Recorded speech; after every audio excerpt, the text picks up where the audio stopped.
Ayo. Yuk. Satu kayaknya masih lepas. Mantap, mantap. Usia kita tidak muda terus, tenaga kita tidak kuat terus. Mari kita tanam bibit buah-buahan mulai dari sekarang untuk pensiunan kita nanti di hari tua. Ayo kita majukan pertanian Indonesia. Bertani juga menyenangkan dan bisa buat hiburan. Selamat pagi, salam pertanian. Mudah-mudahan teman-teman semua dalam keadaan sehat walafiat. Jumpa lagi dengan channel Agus Widodo, petani dan penjual bibit durian, penjual madu bunga radu dan penjual kulit browning tanah merah Kasang Pati, Jawa Tengah. Pada pagi hari ini kita lagi tengok di kebun durian Sultan Jepara yang beberapa waktu yang lalu kita tanam ya. Ini ketemu sama Mas Ismoyo yang punya channel Agen Info. Nah ini sudah sampai. Ini ketemu sama Mas Ismoyo yang punya channel Agen Info. Salam kopi hitam itu. Yang dulu di sini kita tanam dengan tim saya ya, dengan cara penanaman saya ya. Waktu itu sempat kelihatan akarnya, ya sempat dikalungin ban yang tetap kita atur karena waktu itu bannya tetap dipertahankan. Ini duri hitam, wah sangat luar biasa ya. Ini usia tanam 10 bulan karena ini hampir bersamaan dengan pohon yang saya tanam di Joglo Durian Bokulo ya. Oh, ini jadi dulu 300 pohon mati semua itu. Waktu itu sempat ada pemikiran bahwa bibitnya yang kurang bagus, tapi menurut saya waktu itu memang salah dalam penanaman. Waktu itu salah dalam penanaman dan ini ya saya waktu itu saya tangani dengan tim saya. Yang penting airnya cukup. Kalau memang belum ada saluran paralon ke setiap pohon, saya belum mau tanam. Akhirnya disiapkan paralon itu dan durian baru kita tanam. Dan waktu itu sempat ada masalah karena waktu saya beri arahan bikin gundukan itu belum memahami waktu itu ya. Akhirnya sempat digali sampai akarnya kelihatan. Tapi itulah proses dalam menanam durian itu. Pengalaman itu kadang-kadang berawal dari kesalahan-kesalahan dan akhirnya kita betulkan, akhirnya dia mengerti. Dan ini sebenarnya waktunya untuk pelebaran gundukan ya. Ini sistem penyiramannya ya memang mungkin dibikin simpel ya, dibikin seperti ini cuma sampai basah nyala terus. Nah, nanti susahnya itu kalau musim penghujan itu harus ditutup. Kalau kuning ini masih saya lihat normal-normal saja. Wah mantap ya, ini karena nggak di pruning aja ini. Kalau di pruning sudah bagus-bagus ini, dan ini dikepung sama pundi-pundi rupiah ini. Kayu jati ini nggak terhitung. Mantap ini. Semuanya tidak ada yang kurang bagus. Saya bilang ya bagus lah. Ada lah, ini 1, 2, tapi ini coba kita cek. Nanti kita suruh siram sama mantrakol, tabur pakai furadan, mumpung belum telat. Ini 300 pohon ya, dulu saya tanam. Kemarin ada yang tanya di kolom komentar, buatannya sangat luar biasa teman-teman. Wah, buatannya mantap, baru 10 bulan. Mantap. Nanti kita pruning. Oh ini, mas, iki loro mas. Sakit ini.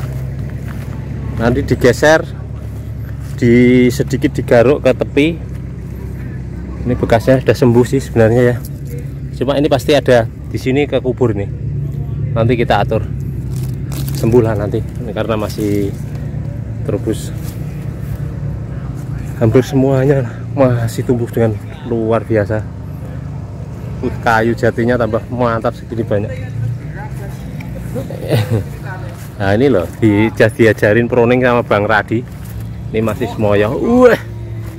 Ini Bang Radi ini, kalau tadi saya sempatkan ya, memang di sekitaran sini yang tanam-tanam dengan cara tanam saya itu selalu kita arahkan. Jadi itu ya. Ini penanamannya dengan tim kita. Waktu itu saya bawa 10 orang, 12 orang, itu satu hari bisa tanam 100 pohon. Ini tengah-tengah kota Jepara, ini di Senenan nih. Nah inilah ya.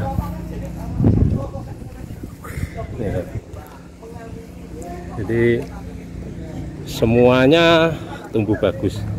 Ini bahkan ada yang tingginya sampai 3 meter ini. Ini agak-agak kuning. Emang ini ya. Ini sebenarnya tanahnya asam. Asam karena pengairannya seperti ini. Nanti kita arahkan supaya ini dibikin pengairan yang sekali siram. Jadi digelontor, langsung besoknya selang 1 hari disiram lagi. Kalau gini sangat berisiko nanti saat musim hujan teman-teman, bisa jamur. Karena ini lembab. Ini untungnya di sekitaran pohon dibersihkan. Kalau enggak sudah lembab nih. Tidak ada yang jelek. Kita ke sini. Bahkan ini yang dulu sempat kena jamur, yang kita obatin, kita suruh obatin, kita kena pengaruh, ini udah bagus lagi teman-teman. Sangat disayangkan karena ini sebenarnya sudah waktunya pruning. Sampai sana kita cek musangkingnya di sana ya, musangking di sana kita cek. Nah, ini yang masih kerdil pun tetap subur lah ya. Mulanya terlambat. Waduh, ini penanamannya kenapa masuk ke dalam ya dulu ya? Apa mungkin ini tanahnya diuruk lagi nih mungkin? Bahaya nih nanti kalau musim penghujan. Ini musangking bagus sekali. Ini yang dulu disulami malah tumbuh lagi. Dulu tak suruh bertahan, katanya takut mati. Yang ini malah disulami lagi. Itu waktu itu saya bawakan, sama-sama bagusnya lah. Udahlah biarin. Nah ini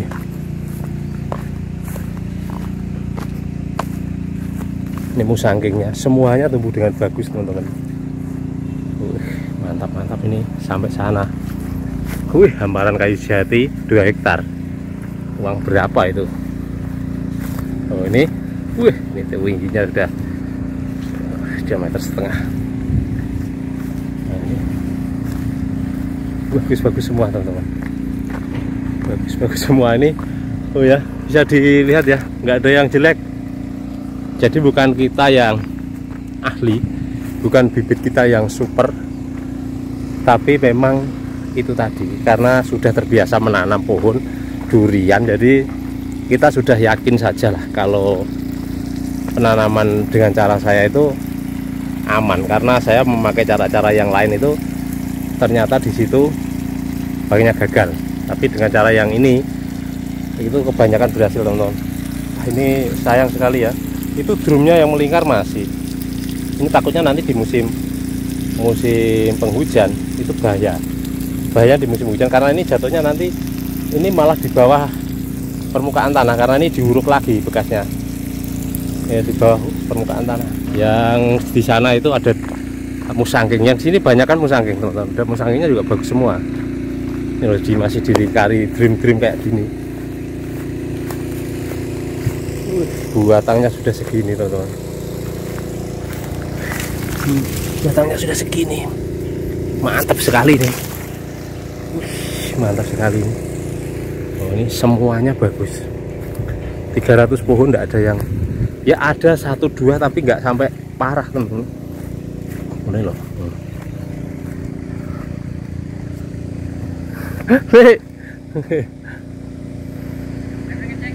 Nggih, ngecek ini loh. Kok sing mriku malah sak ngisore niku waune diuruk. Ditambahi tanah nih kok malah ambles. Niki kok durene malah sak ngisore lemah. Oh niki. Nggih. Oh nggih nggih. Diuruk nggih. Wah, akeh lho nguruk niki. Wah, pantesan niku. Kan jiru sih. Niki mun suwahe sae niki ya. Niku pantes sing bejas tunggal kali. Pundi? Kalau lumrah bekas durah kira. Nggih. Sing mriko? Nggih, ada yang mati satu. Mati des apa pun tesih urip? Mati des ya. Nggih. Coba cek. Wah, ini luar biasa tuh. Wah, jos niki. Mantep pol loh, ini loh yang tanah. Nggih. Dirabuk niki waktune pupuk niki lho. Waktune pupuk niki. Nggih, NPK tak sanjangi masih moyo.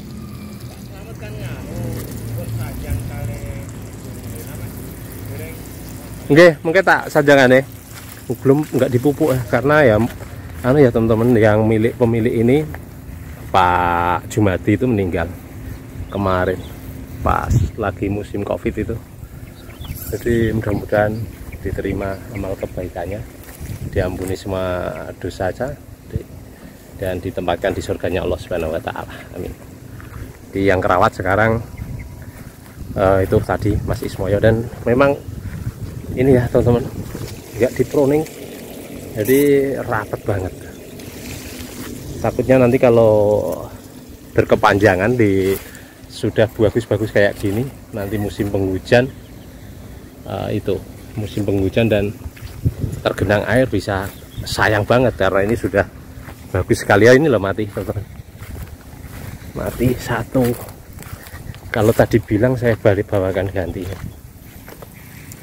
ini mungkin ya nak rayap itu masih ada gunduk-gundukan tanah ya, mau diuruk lagi lah, sayang sekali.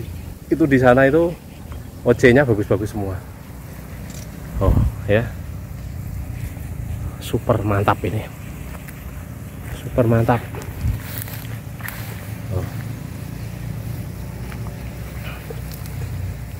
Mantap sekali ya.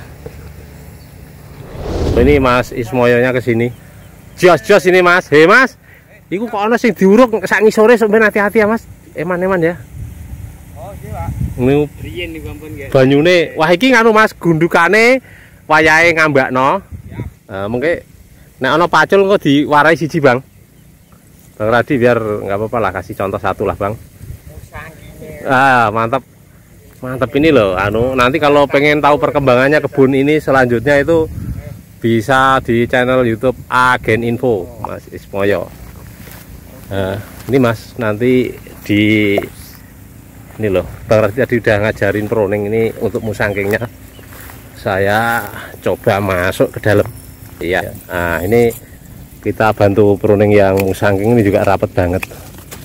Ini guntingnya juga tanpa merek, ini gunting pruningnya. Oke lur ini. Ini jauh-jauh dari Pati, saya cuma jadi tukang cukur ini loh.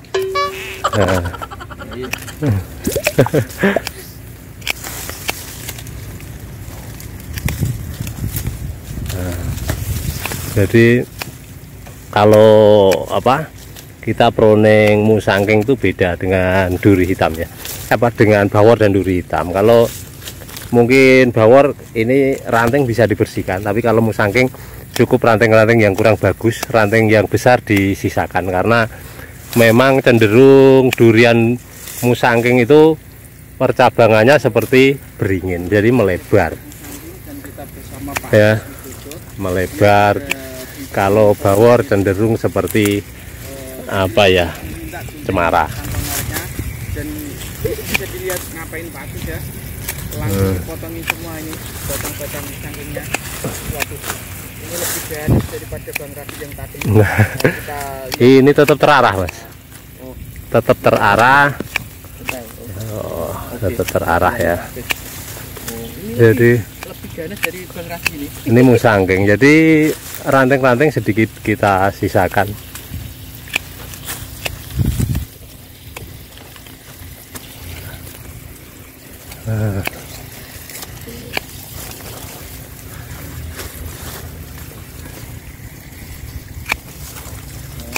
Ini dia beliaunya sambil bikin konten gitu.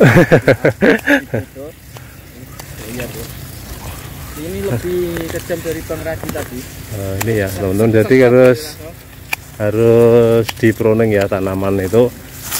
Kalau nggak di pruning nanti kelihatannya rimbun tapi percabangannya kecil-kecil. Gitu.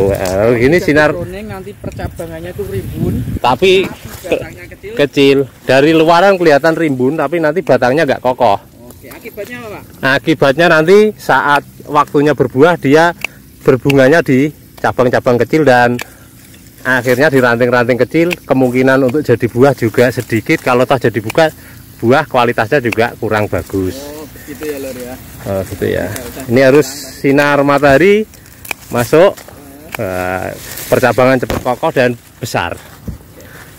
Ini loh. Jadi ini intinya ya, ranting, cabang ini kena sinar matahari cukup. Ini ya. Jadi nanti kita mumpung datang ke sini nanti kita belajarin cara menghadapi musim penghujan nanti supaya tanamannya tetap aman. Nah, ini tetap dari luar rimbun ke dalam percabangannya terlihat. Jadi ini sinar matahari masuk, tidak seperti tadi. Ya, kita keliling ya, dari semua tanaman itu hampir semuanya baguslah, mati satu di sini ternyata itu mungkin rayap. Terus ini mau habis kita pruning, nanti mau kita kasih contoh satu untuk menghadapi musim penghujan. Dan sebenarnya ya, penyiraman model seperti ini, disemprot seperti ini terus ke batang ini, kalau musim kemarau mungkin bisa aman ya. Tapi di saat musim penghujan takutnya di sini lembab dan nanti akan mengakibatkan jamur. Dan jamur itu sangat susah. Beda dengan penggerek batang ya. Kalau penggerek batang itu sangat mudah lah ditangani. Tapi kalau ini sudah susah kalau kena jamur, kalau terlalu lembab. Karena ini kemarau ya, ini aman-aman saja lah. Saya herannya itu di sini malah perkembangannya bagus walaupun di MDPL 36. Dan ini tempat penyiramannya juga seperti ini. Harusnya ini melebar dan penyiramannya juga jauh dari pohon sini, karena akar itu sebenarnya sudah sampai sini teman-teman. Nanti kita coba benerin lah. Mumpung kita kesini nanti buat contoh. Itu udah saya pruning 1, 2, 3. Tadi bawarnya udah kita kasih contoh cara pruning durian musangking sama bawor itu berbeda. Ini Bang, terpaksa kowe takon macul nih Bang tadi. Terpaksa kowe kudu macul. Iya. Kasih sampel 1. Terpaksa harus nyangkul lagi Bang tadi. Tidak apa-apa. Nah, itu ditarik keluar. Oh ya tim. Betul apa? Wah itu komandane Pak Mat. Wah. Siap, jos. Ini iso anu banyune dibroncal nang isor. Nggih, ajeng kula telepon wae jane. Ajeng kula telepon ning nak bar niki, ndamel niki. Oh, ini Pak Met yang dulu pertama-pertama itu ya sempat ragu di sini. Takut disalahkan sama Pak bosnya waktu itu, tapi pokoknya pengalaman itu didapat setelah tandon banyu udan. Setelah mengalami kesalahan-kesalahan itu, pengalaman itu akan didapat. Jadi ini sebenarnya udah bener ya. Rapopo Pak, itu nanti kecerok sidik-sidik rapopo. Nganune. Berarti nggih tempat penyiram. Nggih. Niku penyiramannya nanti nek niku kenging wite niku bahaya nek musim penghujan. Nggih, saged lembab jamuran. Mungkin ini Pak. Itu bannya dibongkar. Tapi tetap di dalam tidak apa-apa lah nanti kalau memang dipertahankan karena itu. Nah, ini kita benerin ya, kita mungkin sempatkan waktu untuk ngebetulin seperti ini, karena semakin lama sebenarnya tinggal pengaturan ya. Semakin lama gundukan itu semakin lebar, tempat penyiramannya semakin keluar, itu aja sebenarnya. Ya jadi lingkar gundukan itu harus disesuaikan. Semakin pohon keluar itu mungkin setiap bulan sekali atau 2 bulan sekali itu disejajarkan dengan ujung daun. Jadi seperti itu. Ini loh. Itu kan tadi cuma sedikit di situ. Dan penyiraman itu di luar batang. Jadi di sini sudah cukup Pak. Soalnya ini akar sudah sampai di luar. Kalau atas sih nggak perlu disiram, memang benar seperti ini. Seperti itu. Jadi memang ya tanam durian itu tidak asal-asalan, harus benar-benar memegang caranya atau memegang ilmunya. Nah, ilmu dari mana? Ilmu itu dari kita. Kalau sudah menangani durian itu harus benar-benar sayang dengan tanaman kita. Ya, dengan logika kita, kalau tanaman itu digemburkan tanahnya, akarnya melebar. Kalau akarnya melebar, akarnya banyak ya batang dan cabangnya cepat besar, gitu aja. Jadi kalau ada cara terus cepat membesarin batang, gimana caranya? Ya nggak bisa cepat. Caranya ya proses seperti ini gitu lah teman-teman ya. Dulu teman-teman lihat ya di sini 300 pohon mati semua dulu. Tapi karena dulu banyak katanya yang ngerawat gimana, saya bilang ngerawat durian itu butuh waktu, tidak seketika langsung bisa, karena memang dari awal memang belum pernah, memang pemula beneran. Tapi kalau kita sudah arahkan langsung. Dulu dari segi fisiknya ya jelek, terlalu kecil. Terus datangnya waktu musim kemarau kurang. Terus itu Pak, yang fatal itu waktu itu tanamnya bawahnya itu pupuk kue kambing itu langsung ditaruh di dalam pot, panas dia. Terus kebanyakan Airnya juga kurang begitu Pak ya? Air kurang, terus dalamnya kan ada itu. Karungnya nggak dibuang. Makanya saya itu cek sebelum tanam. Nggak bisa bernapas. Saya waktu itu cek ke sini karena dipasrahkan 300 pohon itu harus Pak Agus yang nangani. Ini saya serahkan pada ahlinya Pak. Sebenarnya nanti bukan ahlinya karena terbiasa aja lah teman-teman. Kalau Pak Ahmad pun sekarang ya kalau dibilang ahli udah ahli, orang sudah terbiasa ngerawat segini dengan arahan-arahan ya akhirnya bagus. Ya. Masukan dari Bang Radit. Nah, ini nanti setelah ini gundukannya melebar nanti kita geser paralon penyiramannya geser keluar. Jadi yang disiram itu bukan batangnya tapi luaran. Jadi akar nanti menembus keluar, perkembangan makin jos, makin bagus dan saat penghujan tidak bacakan. Nah, memang ribet kalau ikut cara tanaman saya. Jos ya Bang. Kalau yang nggak terbiasa ya, wah caranya kok susah gitu. Tapi sebenarnya gampang. Kita nggak usah pakai neko-neko, nggak usah pakai obat apa-apa ini. Pupuknya cuma NPK saja. NPK 1616. Kalau pengen kasih pupuk kandang, caranya taruh di karung, digeletakin di 3 sisi atau 2 sisi.